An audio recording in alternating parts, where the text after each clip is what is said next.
நீங்கள் பார்த்து கொண்டிருப்பது ஆம்ஸ்டாங் டிவி.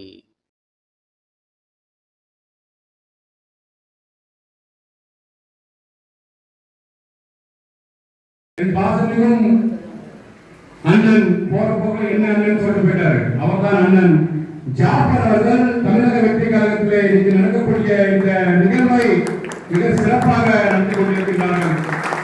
இங்க இருக்கக்கூடிய என்னுடைய நண்ப இலியாஸ், சுல்தான் பாய், ஜாகிர் பாய், அலி பாய், அஹமது ஷரீப், சமீருல்லா போன்ற ரஹ்மான் போன்றவர்கள் எல்லாம் இங்கு வந்திருக்கிறார்கள். தமிழக வெற்றி கழகம் வருகை தந்திருக்கின்ற அத்தனை நல்லுறவுகளுக்கும் எண்ணிய முடிதல் வேண்டும், நல்லவை எண்ணம் வேண்டும், திண்ணிய நெஞ்சம் வேண்டும், தெரிந்த நல்ல அறிய வேண்டும், பண்ணிய பாவம் எல்லாம் பரிதமுன் பண்ணியை போல நட்பும் நிற்போம் வேண்டும், நசுக்கிட வேண்டும் என இறைவாக்கு நன்றி சொல்லி தமிழ்நாட்டு மக்கள் ஒரு நல்லாட்சியை தேர்ந்தெடுக்கிறார்கள், நல்ல முதலமைச்சரை தேர்ந்தெடுக்கிறார்கள். தமிழ்நாட்டு மக்களுக்கு அத்தனை மக்களின் சார்பாக நன்றியை சொல்லி என் திருமுறையை நான் ஆரம்பம் செய்கின்றேன். இஸ்லாமிய மக்கள் கடந்த காலத்தில் தமிழ்நாட்டில் கலைஞர் அவர்கள் இருக்கும் போதும் சரி, முத்துவேல் கருணாநிதி, ஸ்டாலின் அவர்கள் இருக்கும் போதும் சரி, நாங்கள் தான் இஸ்லாமிய மக்களின் அரணாக பாதுகாவலாக இருக்கிறோம் என்று இந்த சமுதாய மக்களை வாக்கு அறுவடை செய்வதற்காக, ஓட்டு பிச்சைக்காக, வாக்கு வங்கிக்காக, தன் சுயலாபத்திற்காக திமுக, திருட்டு திமுக, அயோக்கிய திமுக ஆட்சி கட்டத்தில் தொடர்ச்சியாக செயல்பட்டுக் கொண்டிருந்தார்கள். இஸ்லாமிய மக்களுக்கு மட்டுமில்ல, பிறப்புக்கும் எல்லா உயிருக்கும் தென்னாட்டு சிவனே போற்றி, எந்நாட்டு இறைவா போற்றி, அல்லாஹ் அக்பர், இயேசுவின் ரத்தம் ஜெயம், அவர்கள் தான் தமிழக வெற்றி கழகத்தின் நாடியும் உயிரும் துடிப்பும் என்று தாரக மந்திரமாக பிறப்புக்கும் எல்லா உயிருக்கும் என்று வழிநடத்தக்கூடிய இருக்கின்ற தமிழகம் முழுக்க எல்லோரும் சேர்ந்து கொண்டிருக்கிறார்கள். கொஞ்சம் யோசிச்சு பாருங்க. சுதந்திரத்துக்கு பின்னாடி தமிழ்நாட்டில் இருக்கக்கூடிய இஸ்லாமிய மக்களுக்கும் பட்டியலின மக்களுக்கும் அந்த சமுதாயத்தை சார்ந்த அந்த துறையை சார்ந்த எந்த அமைச்சரவையிலையும் இடம் கொடுக்காத வரலாறை தான் நாம் பார்த்து வந்து கொண்டிருக்கின்றோம். சுதந்திரத்துக்கு பின்னாடி நீங்க பிசிகே அமைச்சர் கொடுத்துக்கிறாங்க, முஸ்லீம் லீக் அமைச்சர் கொடுத்துக்கிறாங்க, காங்கிரஸ் அமைச்சர் கொடுத்துக்கிறாங்க.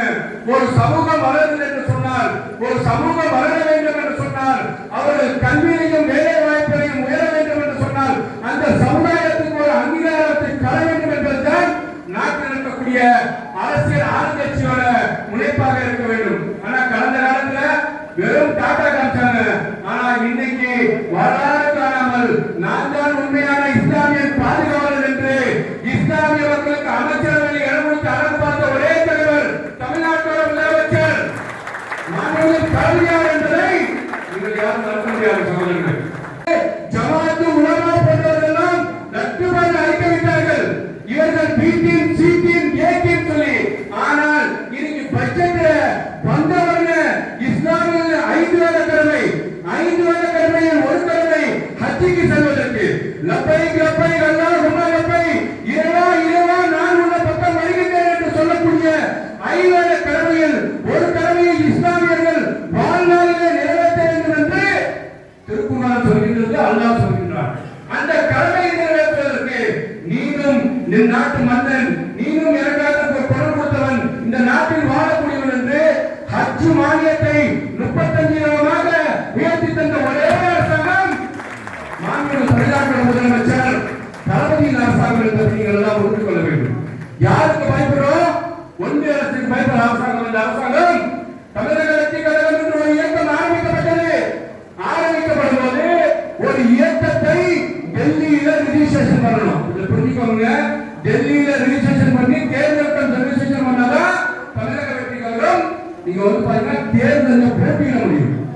எந்த நாளினால் பிறப்புக்கும் எல்லா உயிருக்கும் என்று சொன்னேனோ அந்த பாவனையில, அந்த வள்ளுவ வகுத்து தந்த வழியில TNRCக்கு தமிழ்நாட்டில் இருந்து முதலாக கண்டனம் தெரிவித்த ஒரு தளபதி என்று சொன்னார் தமிழ்நாட்டோட முதலமைச்சர் மாண்புமிகு தளபதி என்பதை இங்க இருக்கக்கூடிய இஸ்லாமியர்கள் புரிந்து கொள்ள வேண்டும்.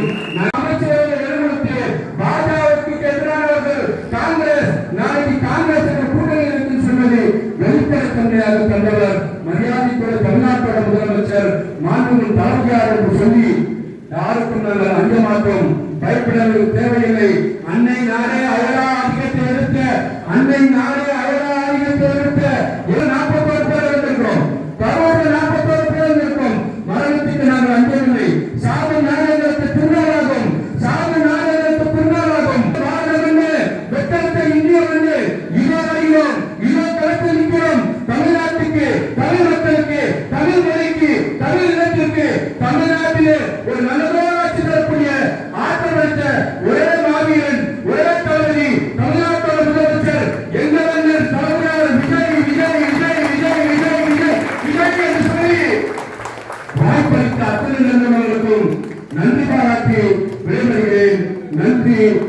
வணக்கம். அஸ்ஸலாமு அலைக்கும்.